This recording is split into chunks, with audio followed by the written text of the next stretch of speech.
पश्चिम बंगाल के चुनाव से ठीक पहले एक ऐसी खबर आई है जो हजारों लोगों की किस्मत बदल सकती है। जी हां, सुप्रीम कोर्ट ने एक ऐसा बड़ा फैसला सुनाया है जिससे अब उन लोगों को भी वोट डालने की ताकत मिल जाएगी जो अब तक कशमकश में फंसे हुए थे।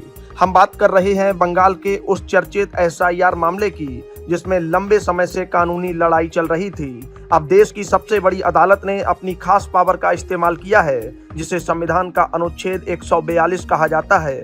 सरल शब्दों में अगर हम कहें तो कोर्ट ने देखा कि चुनाव सिर पर है और लोगों के हक का मामला है, इसलिए सीधे आदेश जारी कर दिया।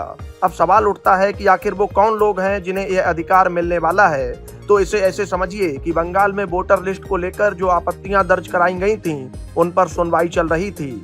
सुप्रीम कोर्ट ने साफ साफ कह दिया है कि जिन भी लोगों की अपील को अपीलीय ट्रिब्यूनल ने मंजूर कर लिया है, उन्हें वोट डालने से कोई रोक नहीं सकता। आदेश के मुताबिक अगर किसी की अपील पर फैसला 21 अप्रैल या 27 अप्रैल तक भी आता है और ट्रिब्यूनल उसे सही मानता है तो उन व्यक्तियों को भी मतदान करने की इजाजत दी जाएगी।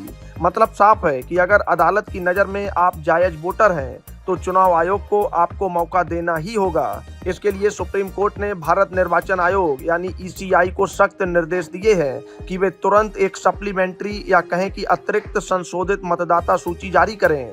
इस नई लिस्ट में उन सभी नामों को जोड़ा जाए जिनके पक्ष में ट्रिब्यूनल ने फैसला सुनाया है, ताकि वोटिंग के दिन उन्हें पोलिंग बूथ से खाली हाथ न लौटना पड़े। लेकिन यहाँ एक पेंच भी है जिसे समझना बहुत जरूरी है। कोर्ट ने यह भी साफ कर दिया है कि अगर आपकी अर्जी सिर्फ पेंडिंग है, यानी उस पर अभी कोई फैसला नहीं आया है, तो सिर्फ इस आधार पर आपको वोट डालने का हक नहीं मिल पाएगा। यानी वोट वही डाल पाएगा जिसके कागज और अपील पर ट्रिब्यूनल की मोहर लग चुकी होगी। यह फैसला उन लोगों के लिए एक बड़ी उम्मीद बनकर आया है जो वोटर लिस्ट में नाम कटने या गलतियों की वजह से परेशान थे। अब बंगाल की चुनावी तपिश के बीच ये अदालती आदेश लोकतंत्र की उस बुनियादी हक को सुरक्षित करने की कोशिश कर रहा है जिसमें हर जायज नागरिक का एक वोट कीमती होता है। चुनाव आयोग अब युद्ध स्तर पर इस नई लिस्ट की तैयारी में जुट गया है ताकि कोर्ट के आदेश का पालन हो सके और 23 अप्रैल की वोटिंग में सही हकदारों को शामिल किया जा सके।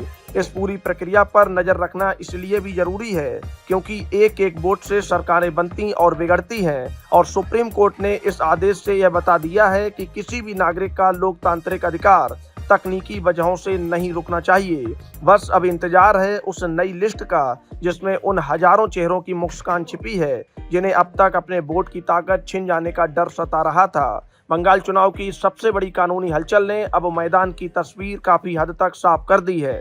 Bureau report, Bharat update dash.